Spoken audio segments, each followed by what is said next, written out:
Welcome to the Ad Nauseam podcast, where classical gourmands everywhere can finally get their fill. Join us for a delectable discussion of Greco-Roman civilization stretching from the Minoans and Mycenaeans through the Renaissance and right down to the present. And now, ladies and gentlemen, here are your hosts, Dr. David Noe and Dr. Jeff Winkle. Welcome, listeners, to episode 129 of the Ad Nauseam podcast, the podcast that recently crossed the threshold of 100,000 downloads.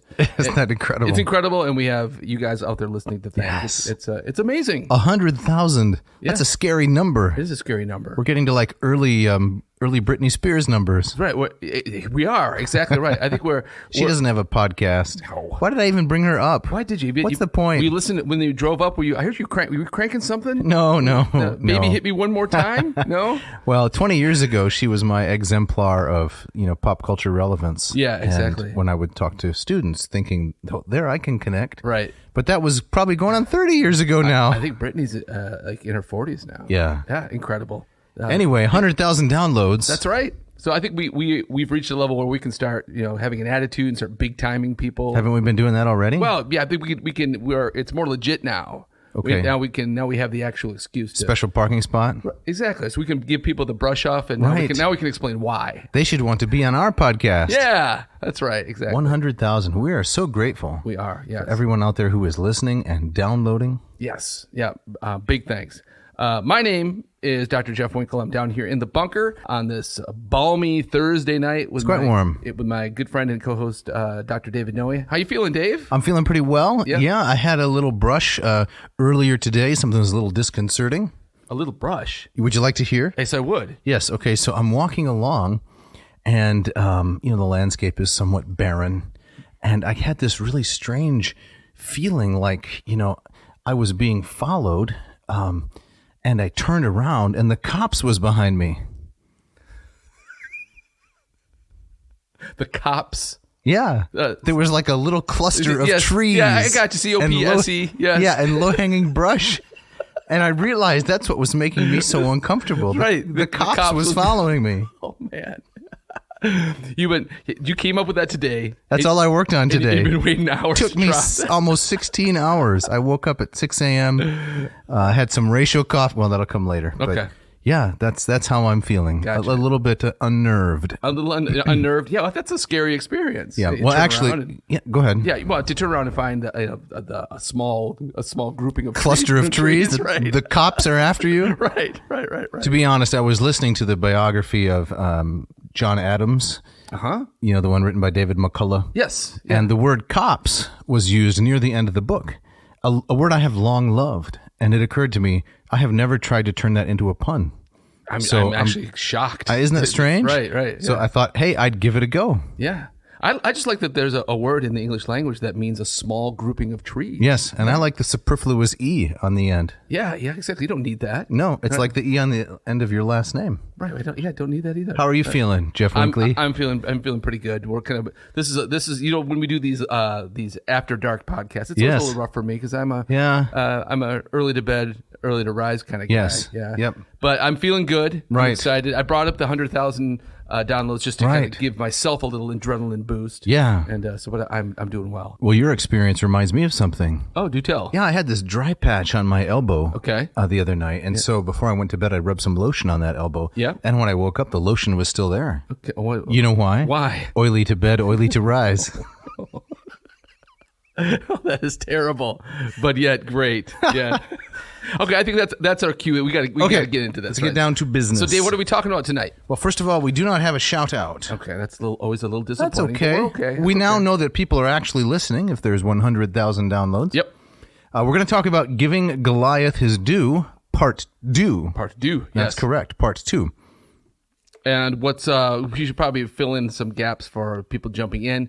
Maybe Is it possible that they didn't listen to the last episode? It's always possible. People live in that. It's a hurly-burly world. It is. Right? So let's tell them a little bit about what we covered last time. Okay. So last time we were covering this book by a man named Neil Bierling, with whom you have a personal Kevin Bacon-esque kind of connection, yeah, right? I'm 2 degrees removed from, That's right. from Neil, yes. So in 1992, Mr. Neil Bierling, a Grand Rapids native, Grand Rapidian, published this book from Baker Bookhouse called Giving Goliath His Due, New Archaeological Light on the Philistines. Mm-hmm. And we were going to start out with a little bit of a review of what we covered in that episode, which was number 128, to bring people up to speed, because once again, we're going to be dealing with some, somewhat difficult, complicated material. Okay. It's not easy to deliver in this format, but we're going to do our best. All right. So page 40. This is a little bit of the autobiographical Neil. He says, I remember the transition. Now, okay, this was the transition when he was excavating at one of the Philistine sites called Tel Mycenaeans. Mm-hmm. Not sure I got the first part of that pronounced correctly, but so goes it. He says, I remember the transition being revealed during excavation as a gradual but clear change from Mycenaean 3C1b to the later Philistine pottery. As we uncovered different levels and dug in different areas, we were able to predict precisely when we would be finding the different styles and at what depth. Mm-hmm. The classic Philistine pottery is called bichrome, two-color ware. This attractive pottery, again locally made and definitely related to its predecessor, is distinctive with its white slip, that's the background, and its red and black decorations in the forms of birds, fish, or metopes containing geometric shapes. Most of the forms of the vessels are Mycenaean in origin, as are the designs on the vessels. There is some evidence of borrowing from the Cypriots, Egyptians, and Canaanites, and it is with this pottery, etc., etc., etc. Okay, all right. So that's the crux of the whole thing there. Right. That the Philistines are most likely the heirs of the Mycenaeans. Yes. That they traveled from Anatolia, which is western Turkey. They may have been on the plains of Troy, fighting either on the Greek side, so to speak, the Mycenaean side, or on the Trojan side, and eventually they became known as the Sea Peoples and migrated east and settled in what today we call Palestine. Right, the Sea Peoples, which notably shows up in Egyptian texts, right? That's correct. And it's always been one of these mysterious things. Who were these Sea Peoples? Right. Well, they're somewhere between the B Peoples and the D Peoples. Right. We know that. Exactly. So, but Mr. Bierling here may have the beginnings of an interesting answer to that question. That's correct. Yeah. And that's what the book is devoted to. Okay. And we notice just even in this quote that he brings in the main elements of the book's thesis. Okay. That is that the Philistines were very quick to adapt to the local culture where they landed. So there's evidence of borrowing from the Cypriots, those from Cyprus, from the Egyptians, from the Canaanites. And one of the reasons this is so important is that later on in the book, when he's talking about the Philistine god Dagon, remember him? Yes. That Dagon god? Yeah, yes. He's not a part of the Greek pantheon. Mm-hmm. So it might at first appear to be a kind of challenge to the thesis that the Philistines are latter-day Mycenaeans, unless we remember the Greeks' endless capacity for adaptation. Right. Always absorbing, adapting the culture around them. So they're worshiping this Canaanite god, apparently Dagon, using almost exclusively Mycenaean Greek-style practices. That's really, really interesting. This reminds me of the legend of Cadmus. Okay. Coming from the Far East and ultimately settling down and founding Thebes. That's right. So you have some of these Greek myths seem to have underneath them a speculation about where do their ancestors come from. Right. And so if you remember that story, so Cadmus, he's got his brothers, his sister Europa is carried off. That's right. And his father tells his sons, go find her, and if you can't find her, don't bother coming back. Right. And kind of one by one, they give up. Right. And I think the first brother is Phoenix, and he stops, very near where the Philistines would have been, and he founds Phoenicia. Right. And then so on and so forth. Another guy stops in Turkey. Agenor. I think. And then there's Thasos, right, who stops on an island. It's only Cadmus who makes it all the way into mainland Greece. But the underlying thread of the myth suggests that there is a connection between the mainland, the westward migration, right? And so, but here the archaeological story would be an eastward migration, right? Or a southern migration, depending on where your starting point is. Although as I researched this episode, I started to go down the rabbit hole a little bit. Okay. And I started to get to that point where myth and history, there's no clear line between them. Yeah. This is right up your alley. I love this stuff. Liminality stuff. Exactly. But I started getting a little bit We're going to talk about it a little bit later in the episode. I started getting a little bit nervous because everything that we covered last week from Bierling is solidly based on archaeological evidence. There's a little bit of speculation as to the implication, but the facts are straight up, reliable. Right.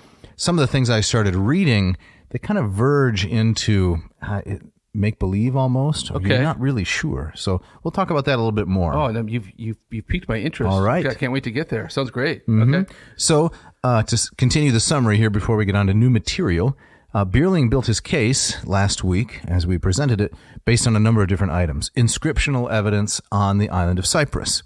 Now, Cyprus always reminded me of like a swordfish, the way it's shaped. You ever been to Cyprus? I have never been there. No, I'd really like to go. Yeah, it does look like a swordfish. Yes. It's got that spear. That's correct. Yeah. And it's kind of in the exactly perfect location to be between Egypt and Turkey and, we know it was the Levant and modern-day Palestine. Yes. So it was apparently a staging ground for the Sea Peoples, the Anatolians, the Carians, the Lycians, to get to places further east. Yeah. So there's inscriptional evidence on Cyprus that the Sea Peoples landed there and then populated the coast of what today is Palestine. Okay. All right. Goliath has a non-Semitic name. So evidence shows that the Philistines were not indigenous persons as much as anybody can be. Yeah. They weren't Canaanites, in other words. Right. Linguistically, they were from somewhere else.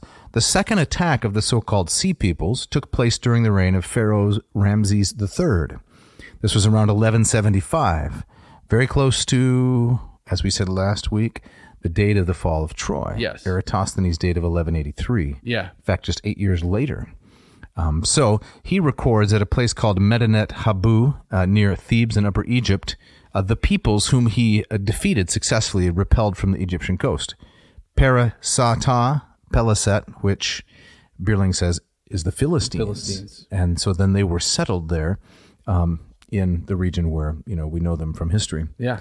There are the famous anthropoid coffin at Beth Shean. So this was the really stunning image, remember? Yeah. The very Schliemann-esque almondic eyes and the symmetrical ears. Yes. And the monkey's haircut coming down. Which it looks like that mask. Exactly. Mask of Agamemnon, right? Yep. And it turns out that what appears to be hair, according to Bierling, is the feathered headdress of the Sea Peoples. All right.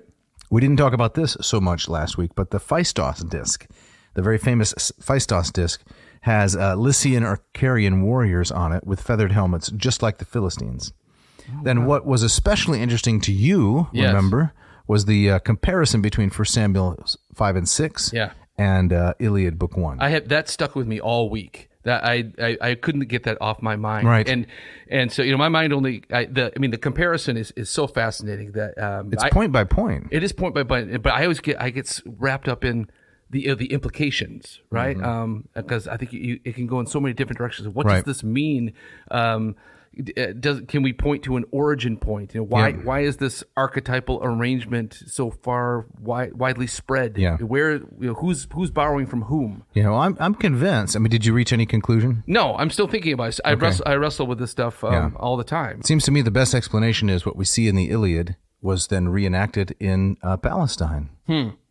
Yeah, this is the common Mycenaean practice, and so they took those religious elements, to their new location, and then that was later recorded by the Hebrew prophets and historians. So it's just more evidence of the deep connection between these two separate places and peoples that that's right. that this book says are one and the same. That's right. Okay. Now, when we talk about Samson and Hercules briefly, then things get a little bit different. Okay. All right. That's going to be somewhat controverted and difficult, I would say. All right.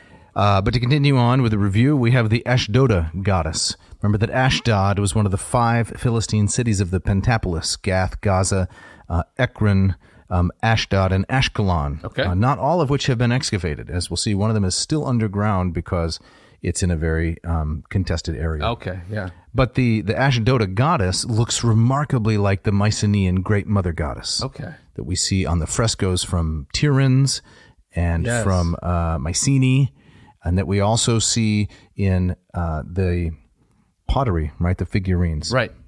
Yeah, fascinating. So Bierling is making what you might call a cumulative case. Right. So maybe not any one of these on their own is kind of knocks it out of the park, but all of them together, it's really quite undeniable. Yes. Yep. It's kind of like there's no smoking gun, perhaps, But is there any other plausible explanation for all of these similarities? Right. It doesn't seem to be. Yeah. So we got to get on to the opening quote. Yes. Share this with us. Where does this come from? Yeah, so this is from a journal called Vetus Testamentum, the Old Testament, and it's an article written by Othniel Margalith, and it's from 1987. And so I was just doing a little research, digging around. Was this part of the rabbit hole? Yes. Okay, all right. Trying to compare the characters of Samson and Heracles, or Hercules, and that's because Bierling's book, it's not simply showing the connection between the Mycenaeans and the Philistines, which is really our purpose, in digging around in it. Mm-hmm. It's giving an extended archaeological history of the Philistines. Mm-hmm. And we'll deal with that a little bit more later. But in one section, he's talking about the Philistines. This is chapter 4, from Joshua to David. So Joshua comes into the land perhaps around 1400, 1300, and King David is about the year 1000. Right. So just 100 years after the fall of Troy, for example. Mm-hmm. In between, you have the time of the judges. The last of the judges is Samson. He's the last one? He's the last one. Okay. Yeah, the book ends with Samson. Okay. And it's the failure, obviously. It's the failure for the judges. Most historians think it was written either during the reign of David or right before the reign of David, kind of setting up the case for this is why we need a Davidic kingship. Israel can't be ruled by these judges, from time to time. Yeah. So I thought, well, let's kind of dig around and see this, Samson and Heracles connection. And I came across this scholar, Othniel Margalith. All right. So he says, in 3 articles, Samson's foxes, Samson's riddle and Samson's magic locks, and the third one, more Samson legends, I have endeavored to show that the legends of Heracles are parallels of those of Samson and probably their source. All right. Some further examples in illustration below. Now, I'm only just going to mention those because there's just not really time to cover it. And it started to feel a little bit rabbit hole-y. Yeah. But the very first individual to work on this comparison was a man named Roscoff, I think, in the 19th century. He was a Protestant theologian in Germany. And he, believed in, as I do, the historicity of the book of Judges and was seeking to prove and see, well, how does this exactly relate to Heracles? Mm-hmm. And on the program last week, I think I said that the Christian apologists were the first ones to say that the Greeks and the Romans borrowed from the Jews. Right. But actually, I was wrong. It's actually Josephus, so a little bit earlier. Okay. Josephus, as we'll see later on, even says that the Greeks and the Romans stole some of our stories. Okay. Including this one. And so, the last part of the quote here from the scholar Margalith, the legends of Heracles are parallels of those of Samson. Well, that's not hard to prove, right? It's the second part that's contentious, probably their source. Oh, okay, yeah. So he makes the claim that the people of Israel, when they came in contact with the Mycenaeans, mm-hmm. who had these stories of Heracles, at the very same time, they just adapted them and introduced them into their scriptures. Now, there's no evidence for that. Right. And the conservative pushback from people like Roscoff is the two stories are considerably different. Despite all the surface similarities, the trickster, the killing of a lion, the hare, the deception, Samson succumbs to womanly wiles. Mm-hmm. Heracles does that on many occasions. That's his weakness. Right. The angel of the Lord who appears to Samson's parents, Manoah is the father. He goes up in the fire of the altar, right? Yes, right. So people say, well, this is like Heracles's, conflagration at the end when he builds his own pyre and has his apotheosis. So, in fact, one scholar even laid out the 12 labors of Samson and compared them one at a time to those of Heracles. Oh, interesting. Yeah, it's all very interesting. Yeah. But there's no evidence of actual borrowing. And the more I read, the more I thought, well, this could go either way almost. Yeah. It could have been a borrowing in the other direction. And that seems kind of fanciful, but why would it necessarily be more fanciful than the other way around? And that's when it started to get a little bit rabbit hole-y. I see. I gotcha. I got to pull back from this and carry on with Bierling's book. Right. No, that's really interesting. I wonder if even talking about who's borrowing from whom is a bit of a red herring, right? The way I've always thought about these things is that as it's not it's not math. It doesn't kind of take you directly from point A to point B. I mean, couldn't this be the archetype of the trickster, the archetype of the strong man is simply out there, and many cultures are having these same kinds of ideas, and this just becomes the expected way to tell this kind of story. And so it's a complete coincidence. No, I'm not saying it's a complete coincidence. I think that could not the Greeks and the Jews also be working from kind of in a widely spread, accepted way to tell these kinds of stories. Let me give you another example. So, but how did that get accepted? Broadly and widely accepted. Who accepted what from whom? You're reducing it to like we can say like one guy is passing off to another. I don't think that's how myth or culture works, right? This happens over centuries. And adding time to it though doesn't answer the question. I don't think the question is answerable in these in these very kind of direct ways. So just like for an example, if you look at the way like the life of Christ is recorded in the Gospels, right? We have a birth story. There's one story when he's a kid, and then boom, he's 30, right? So there's nothing about Jesus' teenage years, his 20s. Yeah, the age 12, and Luke talks about it when age 12 he's in the temple. Right. But your main point stands. Right. So if you compare that to, say, not just Greek hero legends, but hero legends around the world, that's very common. The hero will have kind of a miraculous birth story, maybe a couple of stories as a kid, and then fast forward, they're roughly the age of 30, which is when the path of the hero begins. Now, that's not to say that the Gospels are untrue, but couldn't we say that the Gospels writers are writing the life of Christ, recording the life of Christ in a way that they would expect their audience to accept it and understand it? Yeah, I don't have a problem with that. But I'm not sure that this is exactly analogous. I'm saying that there was kind of a way that you tell a hero story. Okay. Right? And it is adapted and it's applied to the story of Jesus. Not to say that it's untrue, right, but the structure of it is a way to tell the story. So couldn't we have like the structure? Yeah, again, I think that there's a lot of validity to that. Yes. And I think for the book of Acts, for example, Luke seems to be in some ways telling the story of Paul and his journeys and travels as an adventure and sea story. Without a doubt. Yep. Okay. But I'm not sure that the Samson and Heracles situation is analogous. I'm not saying that it's not analogous. I'm just not sure. Okay. Because the events of Samson's life, as Roscoff points out, are all presented as strictly historical, whereas the events of Hercules' life are not. Okay. So we have the place names, Timnah. We have his specific interaction with different women at different times. We'll get into this a little bit more in when we look at the Bierling evidence. Okay. So I'm just not sure that it's analogous to this situation. I could be wrong. All right. Yeah, fair enough. Well, let's see where this goes. Okay. All right. And to get into it, yep, we're going to read a quote from Wikipedia. Let's do it. Okay. Can you read that quote for us? Yes. And so is this the Wikipedia article on Samson? Yes, right near the end. All right. So in August 2012, archaeologists from Tel Aviv University announced the discovery of a circular stone seal, approximately 15 millimeters in diameter, which was found on the floor of a house at Beth Shemesh and appears to depict a long-haired man slaying a lion. Okay. Halftime. Yep. Is that Hercules or Samson? It could be either. Okay, keep going. All right. The seal is dated to the 12th century BCE. According to Hertz, excavation directors Professor Shlomo Bonamovitz and Dr. Zvi Lederman of Tel Aviv University say they do not suggest that the human figure on the seal is the biblical Samson. Rather, the geographical proximity to the area where Samson lived and the time period of the seal show that the story was being told at the time of a hero who fought a lion, and that the story eventually found its way into the biblical text and onto the seal. Okay. All right. So that seems like it could be begging the question, which means, assuming the conclusion in your premises. Okay. All right. Assuming that the existence of the seal led to the existence of the story being written down rather than the other way around. Yes. How do we know? How could one possibly know? Right. And so I wonder if the same is true of the Hercules and Samson.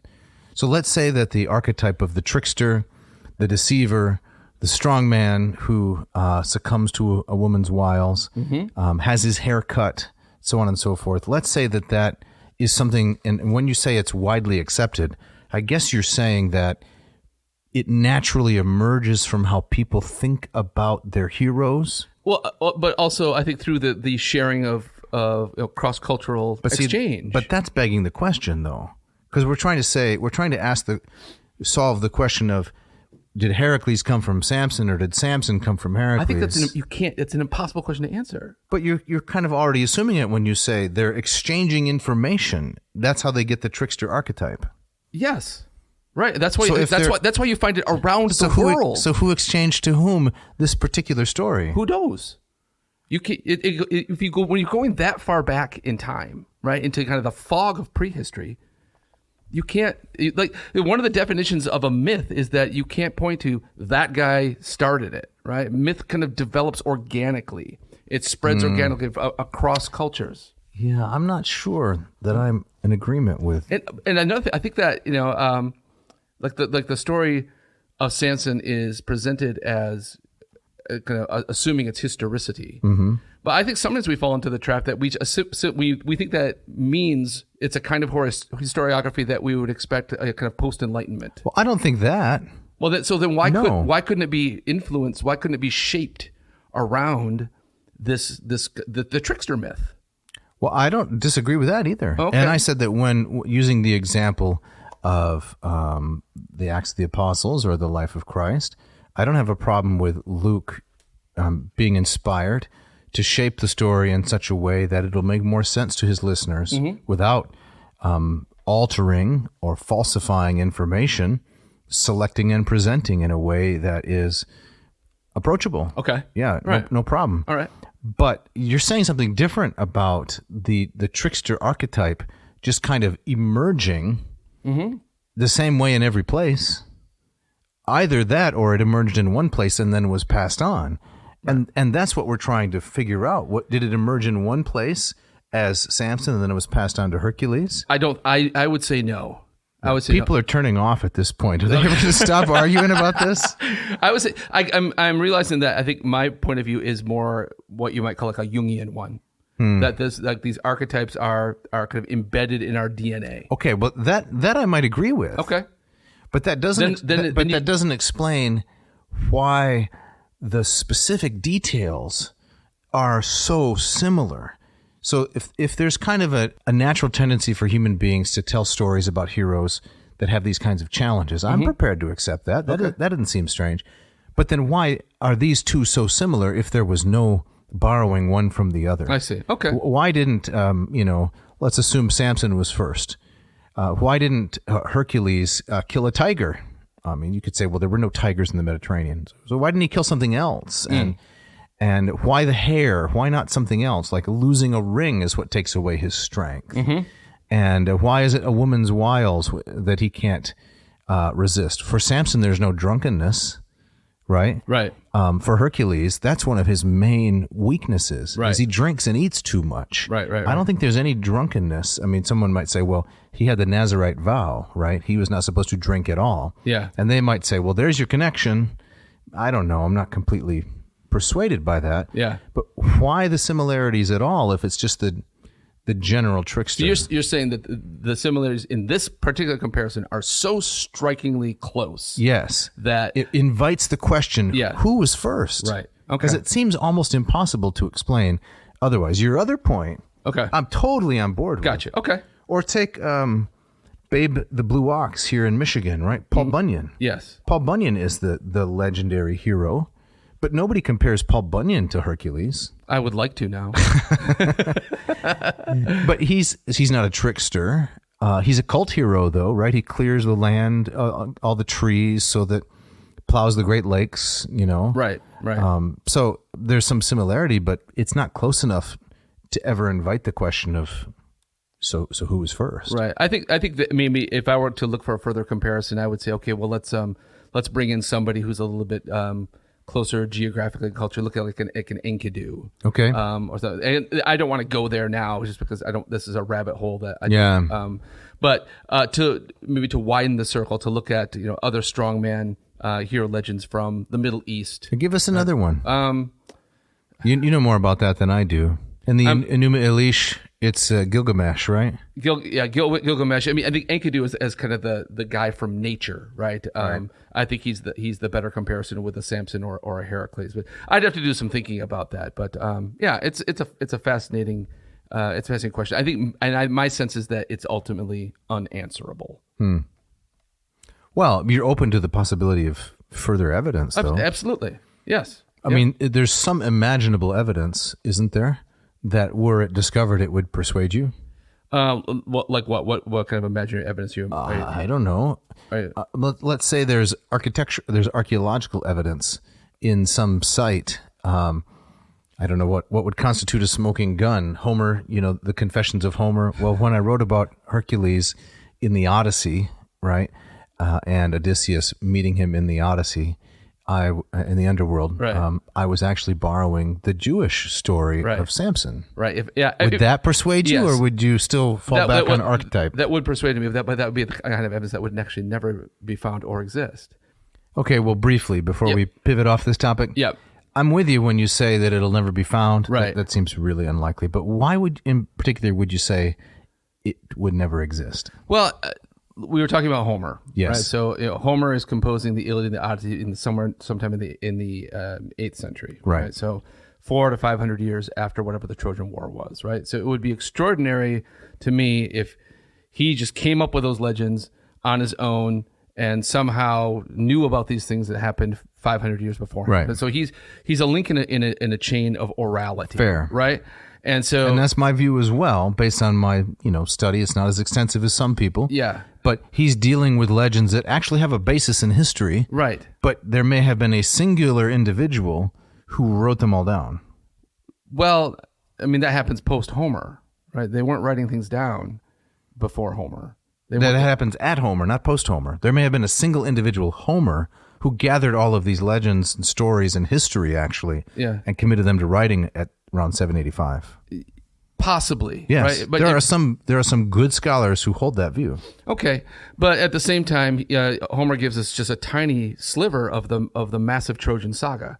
So I think the argument that there were many other oral poets traveling around singing these songs and versions of the same thing that Homer was doing, to me, just strikes me as just entirely plausible. Sure. And so when you start trying to kind of pinpoint origins and kind of who started what, I think it's just impossible to settle on any particular person or thing, or to think of it in terms of one poet hearing one version from somebody across the sea and adapting it in one particular way, and you can connect these dots in this very specific way. I just don't think that's how these things developed. Okay. In a pre-alphabetic, pre-writing culture. Okay. Right.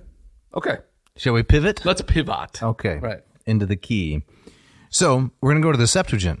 Okay. We're going to look at Judges 13. I thought I'd read a little bit of Greek. Please do. You can read some of the translation, and then we'll see not so much Mycenaean, Philistine kinds of connections. As we were talking pre-show, pre-production, the latter portion of the book, Bierling's book, has a little bit less to do, not entirely divorced from, but a little bit less to do with the connections between the Mycenaeans and the Philistines, and gives more of a archaeological history of the Philistines. Okay. So we're just going to trust our audience is interested in that. They want to hear the end of the story that we began last week. Okay. Let's do it. All right. So I'll read a little bit here from Judges chapter 13, verse 1. Kai prosethan to hoi huioi Israel poiesai to poneron en antion kuriu, kai paredoken autus kuriosen cheri alafulon to sarakanta ete, kai ageneta aner ek saraa, ektes fules tu dan, kai anima auto manoe, kai he gune autu sterdra kai uk etikten, kai ofte angelos kuriu prosten gunaika, kai epen prosauten idu, desu sterdra kai u tektokos, kai en gastri hexes kai texe huion, kai nun fulaxai, kai me pies oinon, kai sikara, kai me phages pan akatharton. Hoti edu su en gastri hexes kai texe huion, kai uk anabesatai sideros epi ten kephalein autu, hoti hegias menon, naziraion estai totheo to paidarion ektes gastros, kai autos arxetai sodzain ton Israel ek cheros alafulon. So that's through the end of verse 5. All right, let me read a translation of those lines. This is from the New International Version. Again, the Israelites did evil in the eyes of the Lord, so the Lord delivered them into the hands of the Philistines for 40 years. A certain man of Zorah named Manoah from the clan of the Danites had a wife who was childless, unable to give birth. The angel of the Lord appeared to her and said, "You are barren and childless, but you are going to become pregnant and give birth to a son. Now see to it that you drink no wine or other fermented drink, and that you do not eat anything unclean. You will become pregnant and have a son whose head is never to be touched by a razor, because the boy is to be a Nazirite, dedicated to God from the womb. He will take the lead in delivering Israel from the hands of the Philistines." All right, Very so interesting. Birth story. Yes, birth story. Yep. So now we're going to go to Bierling. We're going to go page 113, and we're going to talk about Tel Kassil and its temples. Okay. So when we get here, we're skipping over a little bit. This will send a listener to the book if they're interested. But it deals with the region of Timnah and earlier elements of Samson's life with the lion and so on and so forth. All right. But here we're talking about Samson's death. So Tel Kassil, on the north side of the Yarkon River and encompassed by modern Tel Aviv, was not one of the 5 chief Philistine cities. We do not know its name during the Philistine period, and we do not know which biblical site would correspond to it. The material remains excavated here identify it as a Philistine site. Now, Bierling's background is Judges chapter 16, where Samson says, "Let me die with the Philistines." Okay. So his hair starts to grow back, right? There's a fascinating detail in the story. When his hair starts to grow back and he's grinding grain blind for the Philistines, Yes. he's going to get his revenge. Right. Okay, so Bierling continues. This Tel, which is the name for an archaeological mound, is a small one, encompassing only 4 acres, and was first settled in the 12th century BC, the Philistine judges period. The town was constructed at the mouth of the Yarkon River and was used as an inland port. Excavation beginning in 1971 under Amichai Mazar has uncovered 3 Philistine temples built in succession on top of one another over a time span of approximately 180 years. The first temple was built when the site was first settled in the mid-12th century, so that's 1150, right? And was in use into the 11th century. The second temple, which seems more precisely to have been a second phase of the first, was built in the 11th century, and the final temple, the more elaborate one, was destroyed by fire in approximately 980 BC. The destruction of the settlement and this final temple may be attributed to the conquest of Philistia by King David, according to both of the archaeologists working on the site, Benjamin and Amichai Mazar. So, just a little bit more. The third and final temple of Tel Kassil appears to have had a construction similar to the biblical description of the Philistine temple at Gaza, but smaller. Its roof was supported by 2 cedarwood pillars resting on cylindrical limestone bases. The temple measured approximately 47 by 26 feet, not the size of the temple in the Samson story. But remember that this is Tel Kassil, and it's not the one at Gaza. So Bierling is saying maybe the one at Gaza was larger. He's hypothesizing this one at Tel Kassil is of the same type that one would discover at Gaza, as yet unexcavated. The orientation of the temple was east-west, and the sacred rites were performed at the west end. Very interesting.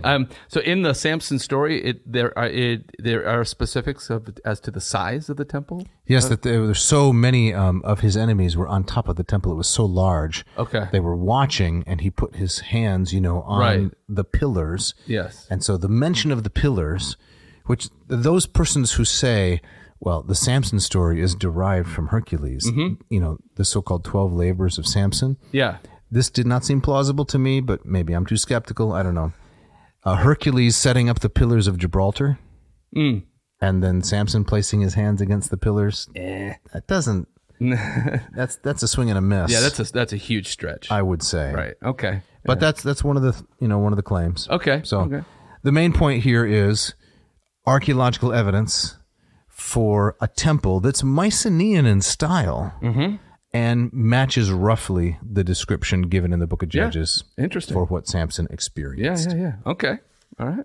So is there anything else just beyond what you just said that barely makes that connection between the story and the site? Yeah. So let's see. Page 118, he's talking about the third and final temple at Tel Kassil, the one that may have been brought down by David.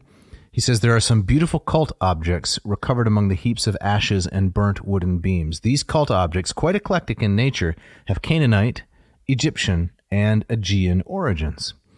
Of the 3 things found, the first is the Ashdoda fragments of which were found during excavation. That's the goddess. The second depicts a woman in mourning with her hands on or above her head. The representative find at Kassil is a clay figurine, and variations on this mourning motif, this mourning woman motif, are seen throughout the museums of Cyprus and Greece that have Mycenaean material on display. Okay. So maybe it's somewhat tenuous. Yeah. But maybe it's an actual thread of connection between the Philistines and the Aegeans. That is fascinating. All right. Let's just give one kind of summary statement, and then we'll move on to advertisements. Okay. And we're going to leave Samson behind here? Yes, we are. Okay, all right. So page 120. This is kind of a summary statement, which I think helps really put things into perspective. We have already noted, says Bierling, that there are diverse opinions among archaeologists on 4 key issues. Issue number 1. Were there 1 or 2 waves of sea peoples who settled on the coast of Canaan? Number 2, do the 2 major pottery forms, Mycenaean 3C1b and Philistine bichrome, indicate 1 group of invading people who assimilated neighboring forms, or 2 groups of invaders, the second of which included the Philistines who introduced the bichrome pottery? Okay. That's a difficult question, I think, to tease out from the material evidence. That's sophisticated. Yes. Third, did the Philistines settle in Canaan just after the reign of Pharaoh Merneptah or later during the reign of Ramses III? And then the fourth, is the high chronology or the low chronology of the Egyptian rulers more accurate? Now, that's really getting into the weeds, but all of this has to be lined up with good existing Egyptian inscriptional evidence, which informs so much of it. Right. But we don't have time to get into that. No. But speaking of inscriptional evidence, it's time for the ads. Let's do it.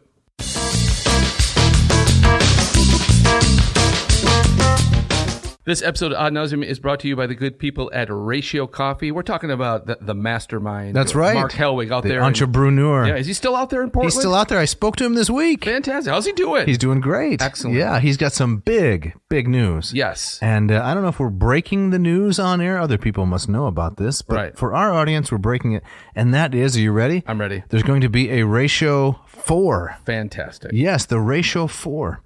And Mark says the secret weapon, or not so secret weapon, is the Bloom technology, which we've been talking about now, forever. You were onto this. Yeah. Well, I mean, I've always been a big believer in the Bloom technology. Yeah, you knew that this was it. It's the difference maker. Yeah, it is. One of the company's biggest differentiators is our proprietary Bloom technology, which matches the quality of a pour over with a simple but vital step. Our machines let coffee bloom, saturating the grounds before the brew begins. This is critical because it gives the coffee time to release flavor-killing CO2 before the brew. Yes. What do we call that? That's a bloom with a brew, right? Yeah, well, that's the off-gassing. The off-gassing, right. You love that part. I do. He says it's also overlooked by most of our competitors. The result, a richer, more flavorful cup of coffee. That's right. You want to pick it up there? Yes. The Ratio 4 is unlike anything in its class. It's simple and sustainable and a perfect option for coffee lovers who need single-serve coffee but hate the waste, cost, and bad coffee that comes with pods. That's right. He goes on, the 4 employs the same Bloom technology and wide shower head as the 6 and the 8, but it's more affordable and takes up a smaller footprint, making an excellent 6 to 20 ounce pour over at the touch of a button in 4 minutes. And then he says, we plan to begin shipping the Ratio 4 next year, 2024. Yeah, so this is huge. Yep. Because the 8 is a gorgeous machine. I got that one. You've got an 8 now, too? I do. You were working with the 6 for quite a while. Which was a great machine, also too. A beautiful machine. Yep. Both of them, it's any of them are going to be the last coffee machine you ever buy. Yep. But there's a price point involved, right? The Ratio 4, I've seen the design. It's sleek. It's beautiful. And it's much more attainable in terms of its cost. So I'm really excited when we will be able to advertise this, that it is available. That's right. We can say the words available now. That's right. I was asking Mark if, can we do some kind of a giveaway, like a ad nauseum, themed Ratio 4? Yeah. You pour the coffee and it spits it back up on you or something. Yeah. How do you feel about that? He didn't like that idea. That? Okay. No, that wasn't so good. All right. But this is going to be huge. This is excellent. So let's say that the listener wants to get a 6 or an 8. What should they do, Jeff? Well, they should go to ratiocoffee.com. That's RATIO coffee.com.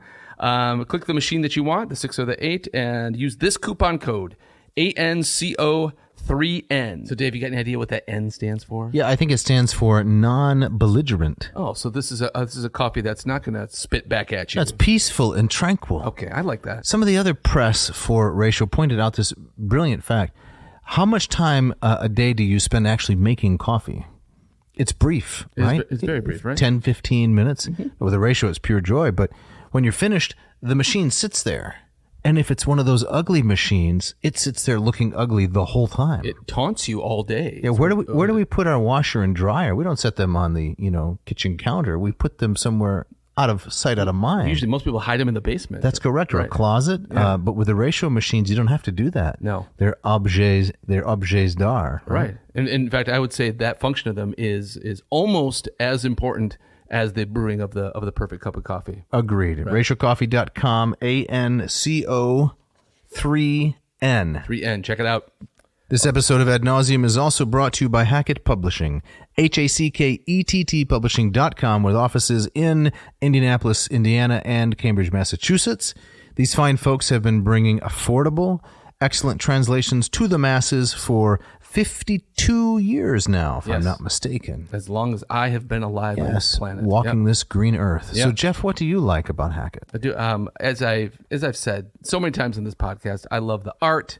I love the affordability. I love the translations. Right in the middle of Lombardo's Odyssey with my myth class right now, and it's a hit. It's always a hit. Right. My students who are often scraping by with and paying for books is the last thing they want to do. This is not Ivy League University. No, this is not. And so to pick up a volume of a wonderful, great translation of the Odyssey for $8, that's a brand new paperback, it's fantastic. And so they are. I mean, this is one of the companies that is keeping the flame alive. Absolutely, and doing it right. Yeah, and supporting this humble podcast for 3 years now. That's We're right. very, very grateful. Yep. So let's say you're a listener out there and you would like to brush up on your Greek tragedy, for example, a little bit of philosophy.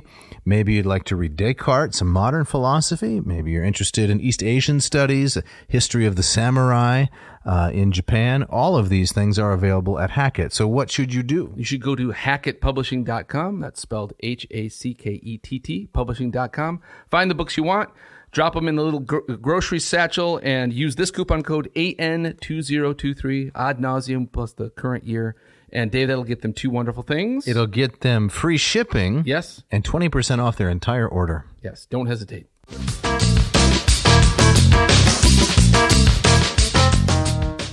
All right, Dave. So as we get back into it, we are leaving Samson behind. Yep. And we're moving on, talking more about the Philistines, but now we're moving kind of past the judges and into the era of David and Solomon. That's correct. Okay. So here's a really interesting nugget here from the Beerling book, page 135. Okay.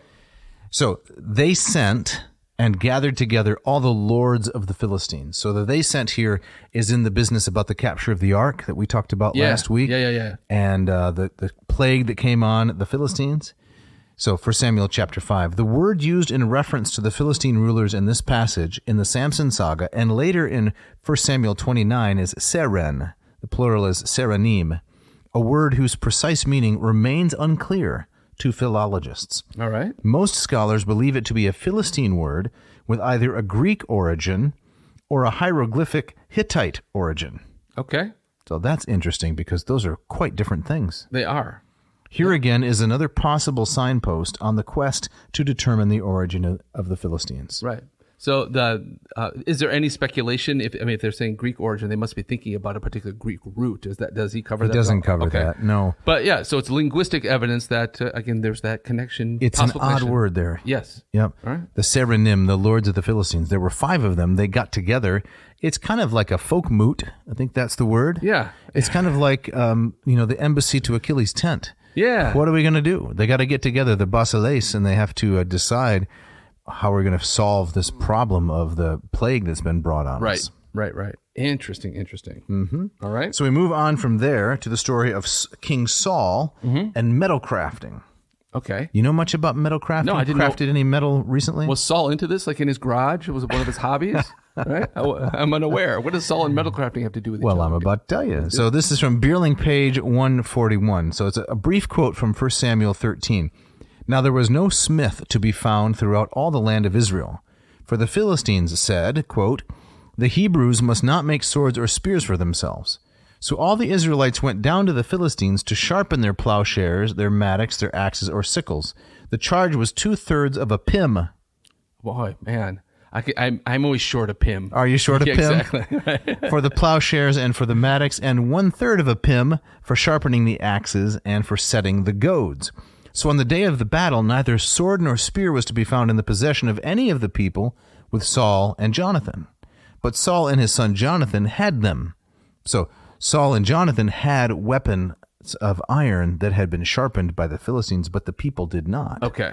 So here's where the archaeological evidence comes in. Okay. That the Philistines had iron has been shown by the excavations throughout Philistia. All right. Recall a previous section, he says, where I stated that an iron knife with an ivory handle and bronze rivets, as well as an ingot of iron, had been recovered during a recent season of excavation at Ekron. These and other metal implements belong to stratum 5 around 1050 BC, and they date to the time of our story in 1 Samuel. Okay. So the idea is that the Philistines had iron, but the Israelites apparently did not. Okay. On to the next page, building the story. The ingots and the iron knives call to mind several passages in the Iliad. At the funeral and games for Patroclus, after the death of Hector by Achilles' hand, the animals were sacrificed with an iron knife. Many a white ox fell with his last gasp to the iron knife. That's Iliad 23. Mm-hmm. The Iliad also contains several passages where iron is offered either as a part of a ransom or as a prize. Take me alive, son of Atreus, and take appropriate ransom. This is the Lattimore translation. In my father's house the treasures lie piled in abundance. Bronze is there, and gold, and difficultly wrought iron. So there was a common prize, and the Philistines apparently possessed the technology, says Bierling, of working with metal for both weapons and farming implements, something the Aegean Greeks had, but the Israelites did not have at that time. Gotcha. Another potential connection. Yes. That's fascinating. These are piling up. Right? Yes, they are piling up. It's like I want to say to Neil, I don't need any more convincing, but keep it Here's coming. more. Here's more. Right? So I've always wondered, how did the Bronze Age end, and when did the Iron Age begin, and how did they know? Did they just wake up one day and say, "That's it, I'm not using any more bronze. Right. Get this bronze out of my sight." So sick of all this bronze already. Right. Yeah. Right. So Bierling answers this. Okay. Bronze weapons were made of an alloy of 90% copper and 10% tin. Iron ore was more plentiful in the Near East. Oh, that's ironic. Than copper, and easier to dig out. Tin had to be imported from as far away as England and Afghanistan. So why did the ancient Near Eastern peoples continue to make bronze weapons instead of iron ones? And he quotes another scholar who gives 3 reasons. I'll just be very brief. Fashioning iron into feasible weapons required a kiln that would heat to 1,530 degrees Celsius. Mm-hmm. So this is why Saul was not doing it in his garage. Gotcha. It's just way too hot. Way too hot. Right? Melting copper, you only have to heat it up to 1,100 degrees Celsius. Weapons made from iron not heated to this high temperature were inferior to those made of bronze. Isn't that fascinating? That is. So if you make it out of iron, if you don't heat it high enough, it's worse than bronze. But if you heat it high enough, it's better than bronze. Wow. So your choices are inferior iron, yes, or building a furnace that'll go to 1,500 degrees Celsius. Man. Which has got to be pretty difficult. Right. Now, was he just making the argument that in the Middle East, they're importing tin from England? Yes. In Afghanistan? That's the largest deposits, yep. Okay. Yes, it's not very common in those places. It's quite rare. Right. I'm just imagining that. Isn't that incredible? The trade routes. I didn't know that those. There is an old legend that Joseph of Arimathea was a tin trader. Oh, really? Yep. From England. Oh, wow. I don't know if it's true, but that's the rabbit hole again. Okay. All right. The rabbit hole poking his head out of the rabbit or something. I don't know. Second, archaeology in recent years has demonstrated that there was extensive trade throughout the ancient Near East. While this extensive trade, which included tin, lasted, there was no need to devise kilns that could melt iron at that temperature. Around 1200 BC, the Near East and the Aegean witnessed the collapse of empires, the Trojan War, the movements of the Sea Peoples. Trade was disrupted, so they had to figure out, how are we going to smelt iron at 1,500 degrees Celsius? That's the second reason. Third reason, even when the hotter furnace is used, a superior weapon does not automatically result. It's still a complicated process. A smithy would have to have considerable experience before discovering that iron, after it has reached its melting point, must be quenched, plunging it into a vat of cold water, and tempered by heating it and pounding it. All of this makes it extremely difficult to make iron. But when you have a good piece of iron, it's superior. Right.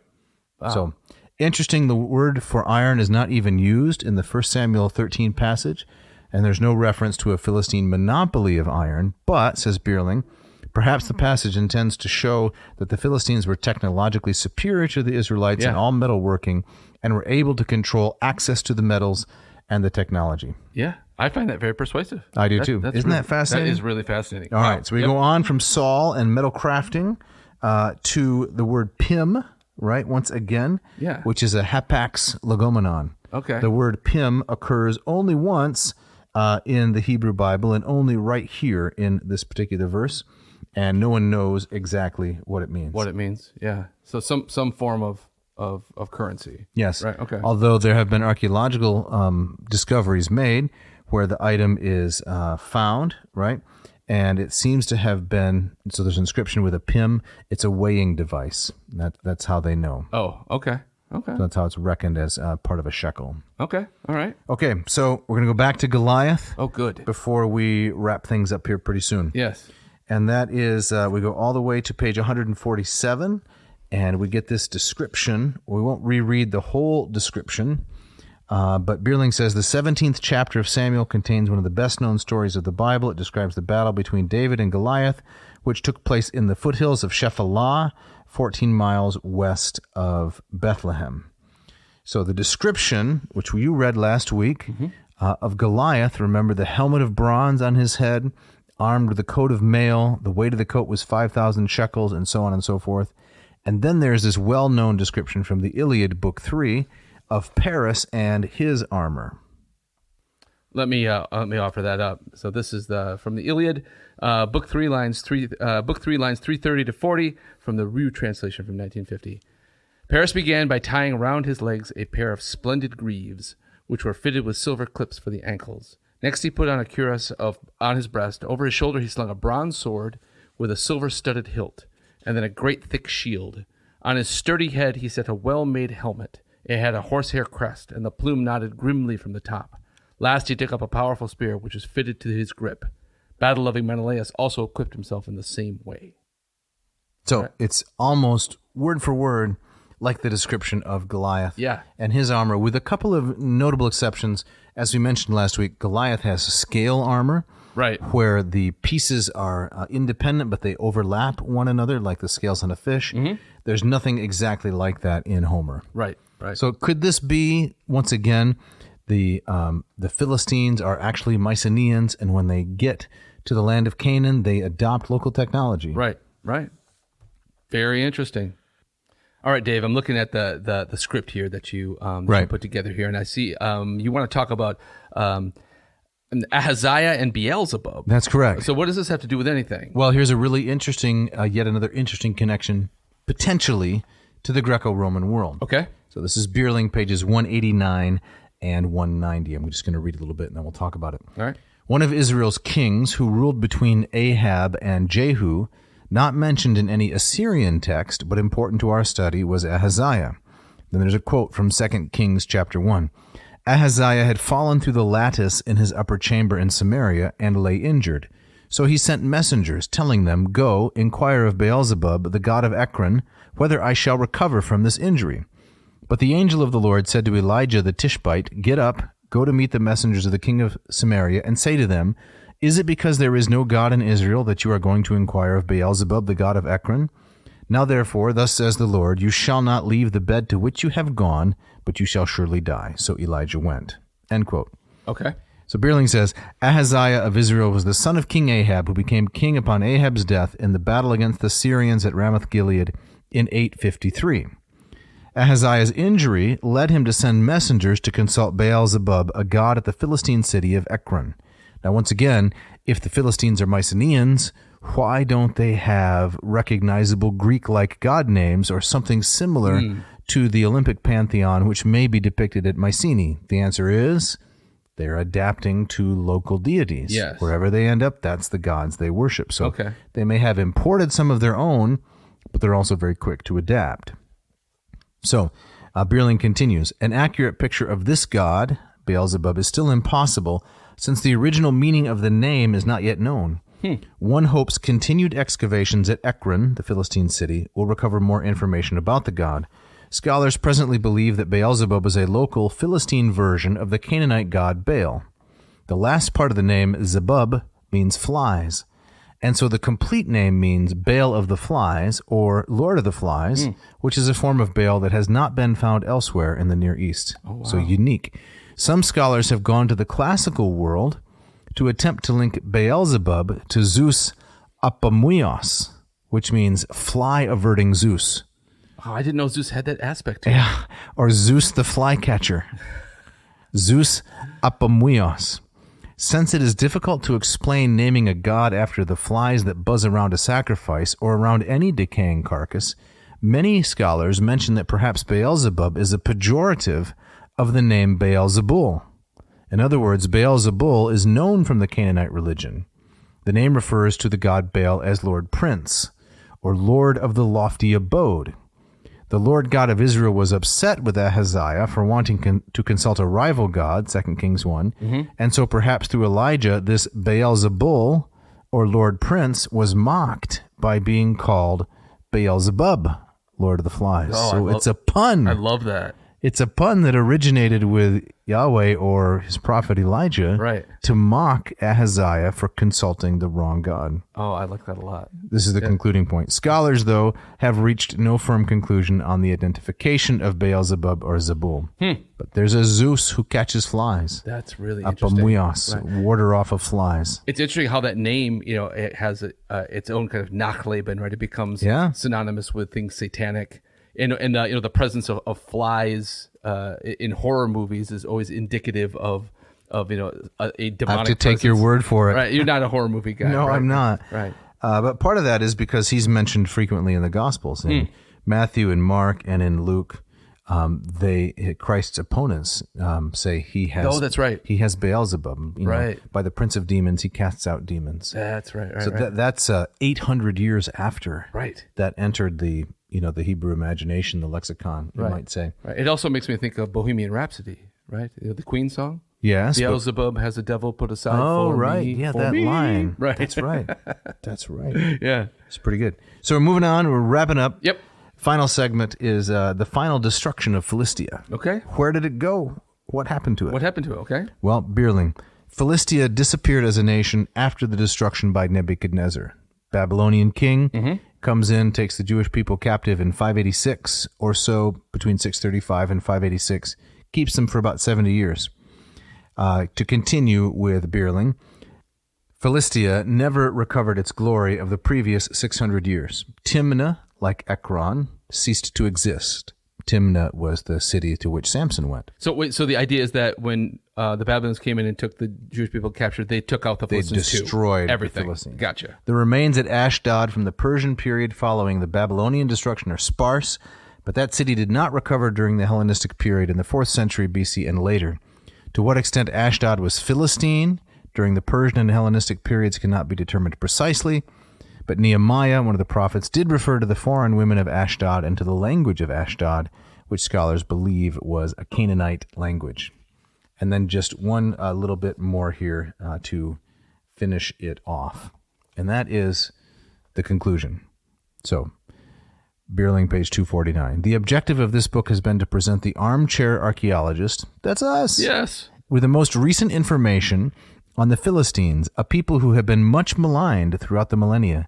The study has been based on the latest archaeological developments in Philistia. Now, this is, I guess, almost 30 years ago now, right? It is 30 years ago, 1992. But I would say the science of archaeology changes a little more slowly than, say, AI, perhaps? Indeed. Yeah. As well as on historical documents from Egypt, the Aegean, Anatolia, and Mesopotamia. Together, these have been used to re-examine the biblical text in order to understand the Philistines better. Yeah. That's kind of his conclusion, along with saying that a Philistine, a person who lacks or who is indifferent to culture, that's a bad thing to call these people. I'm not going to bad name. I'm not going to use that term anymore. I've used it in the past. I bet you have. In that way, But I'm not going to use it anymore because it's now I know better. You've now learned that they are probably the descendants of the Mycenaeans. Yes. They are the sea peoples who came from the plains of Troy and Anatolia. And way more sophisticated than anybody imagined. Yeah. Yes. Their art and culture and so forth mostly lost, but they had their moment. Yes. Excellent. Great stuff. Great stuff. So you wanted a little bit of rabbit hole? Yeah. Yeah. Okay. So here's just the last kind of point. As I was researching this, I came across, this could be another episode, I came across a Spartan king named Arius the First, Areus. He's a Hellenistic king. He ruled from 320, or his dates are from 320 to 265. Okay. And so he was in Sparta. Now, this is reading from, once again, the Wikipedia article, which is fine for our purposes. And he says, Arius makes a surprising appearance in the ancient Jewish literature. The first book of the Maccabees first reproduces a letter sent by Arius to the high priest Onias I, then a letter from the high priest Jonathan, circa 144, and a third dated circa 142, from the Spartans to Simon, Jonathan's successor.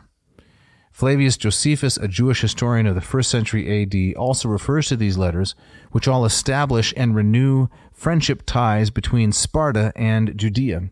Both sources describe Arius as a friend of the Jews, who claimed a common ancestry between Jews and Spartans, said to be, quote, brothers and descendants of Abraham. What? This puzzling connection between a Greek state and a people subject of Ptolemaic Egypt has attracted considerable attention among modern scholars. Already in 1934, Michael Ginsberg noted that it is a hard and ungrateful task to wade through the vast literature dealing with this problem. The core of the academic debate is whether the letters reproduced in First Maccabees are forgeries. The growing majority view has been to consider them authentic, with some elaborations from the authors of First Maccabees and Josephus, although the minority or skeptical view remains important. Actually, the translator of First Maccabees and the author of both of the Anchor Bible commentaries on First and Second Maccabees was my former professor, Jonathan Goldstein. Oh, wow. No way. Yes, his translation is what everyone uses for this. Yeah. The main argument in favor of the authenticity of Arius's letter is that he was much less famous than other Spartan kings of the Hellenistic era, such as August III or Cleomenes III. A forger would presumably have picked a universally known figure. A forger would also have not failed to mention the ephors, the main magistrates at Sparta, while their absence in the letter fits well with Arius's autocratic tendencies. It seems that the letter was originally written in Aramaic. Its wording also shows that Arius was well aware of Jewish customs. A Greek writer contemporary of Arius, Hecataeus of Abdera, precisely published a work on the Jews where he told that the Greek heroes Cadmus and Danaus were expelled from Egypt at the same time as the Jews. As Danaus was an ancestor of Hercules and therefore the Spartans, it may be the origin of the kinship between Spartans and Jews. Samson was from Dan, it says in Judges. So some people think that he was a Danaan. The Danaans, right? Yeah. And it was at this point that I had to push away from the computer. Right. What? This is getting nuts. It is. That's incredible. Just to find a little bit here. Yeah. Eric Gruen has been the most vocal critic of the authenticity of Arius's letter. Okay. So this is a letter mentioned by Josephus. Yep. And some think it's a forgery. So Gruen says, Arius would not have engaged in independent diplomacy with the Jews, as they were subjects of his ally, Ptolemy II. He adds that Arius would not have needed to highlight his alleged descent from Abraham in order to hire Jewish mercenaries. It was common. The language of the letter is furthermore, quote, suspiciously biblical, which would not have been written by a Greek. Gruen thinks instead that this correspondence is a Jewish invention, which results from the need for them to find their place in the new Hellenistic order that followed the conquest of the Persian Empire by Alexander the Great. He writes that, quote, the Jews attempted to assimilate Greeks into their own tradition by crafting a kinship with Arius and Sparta, which were still held in high regard by the Greeks of the 2nd century BC when First Maccabees was written. Okay. All right. Who knows? Right. That's still interesting. Isn't that fascinating? Really fascinating. I did not know this. We got to do some Josephus down the line. I've done some scholarship on Josephus. Oh, you have? It was about 15 years ago. It was not important scholarship, I don't think, but it's something. There's a German guy named Benedict Niese, and Niese issued the critical edition of all of Josephus's works, and he wrote a 250-page Latin preface Oh, wow. to these works of Josephus. Huh. And I translated it into English. Yeah. And it was really unpleasant. But it's done. It's a distant memory. Gotcha. Right. So, yes, we should definitely do some Josephus. Some interesting stuff. But hey, Dave, we got to get out of here. Oh, my. We're over time. We are so up against it.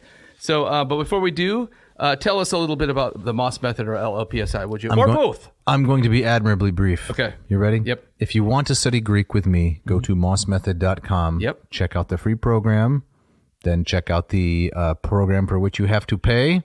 And sign up, and we'll study Greek. Sounds great. And LLPSI? If you want to study Latin with me, go to latinperdiem.com/LLPSI. Check out the free videos. There are many of them. Then check out the program that you have to pay for, and sign up and study Latin with me. Fantastic. Was that brief? That was great. All right. Well so, done. Jeff, we have some people to thank. As always, Mishka, our intrepid engineer, who always gives us a great turnaround time, makes us sound great. And speaking of sounding great, Scott Van Zen and Ken Tamplin, our musicians, the guitarists, that you hear the music at the beginning and throughout. The bumper music. We used to have a trepid engineer, did we? Yes. Well, we thought about getting a trepid one, and we said, no, give us an intrepid one. And there was also that regrettable time where we had that tepid engineer. Right? Man. It was a lukewarm performance, right? Lukewarm, right? Yeah. So, hey, listeners, as you notice, we didn't have a shout out today. We'd love to give you one. So, if you want one, write to us. You can write to David at Navseam.com. Don't forget that V. Or Jeff at Navseam.com. Do not forget the V. Right. And Dave, next week, we were just talking. Yes. We've had 129 episodes. That's right. And we've never covered tragedy. Other than Euripides Alcestis. That's right. Which is one of those hybrids. Tragic comedy. Right. So we're gonna blaze some new territory here. We are, and we're going to talk about Aeschylus's Prometheus Bound. That's correct. Yeah, I'm excited about it. I am too. Yep. It's gonna be a good time. And Jeff, I think you have the gustatory parting shot for tonight. I was so happy when you handed me the script because I was trying to think of a good one and I was coming up lame. Yeah. And then you found this great one. I love this. Now, is this John Cleese? I wonder if it's a typo. Have you ever heard this person? I'm really hoping there's a guy out there whose name is John Cheese here, but I think it is really his name. So this isn't John Cleese, the Monty Python. No. Okay, I think this is John Cheese. All right. Whoever John Cheese is, this is his quote. This I know for an absolute fact that if I ate a meal at one of Gordon Ramsay's restaurants, I would be able to taste his anger. Are you a fan of Gordon Ramsay? I like him. Yeah. I think he's wonderfully bizarre and over the top. And I ate at one of his restaurants. Did you really? Yeah. Tara and I ate at his fish and chips place in Vegas. Oh, wow. And yeah. It tasted like anger. Did it taste like anger? I did. I went to one of his videos and he taught me how to make the perfect hamburger on your stovetop. Oh. And I followed it to the letter and it was fantastic. Really? Yes. That's incredible. Yeah. And So, by the way, yeah. Thanks for listening.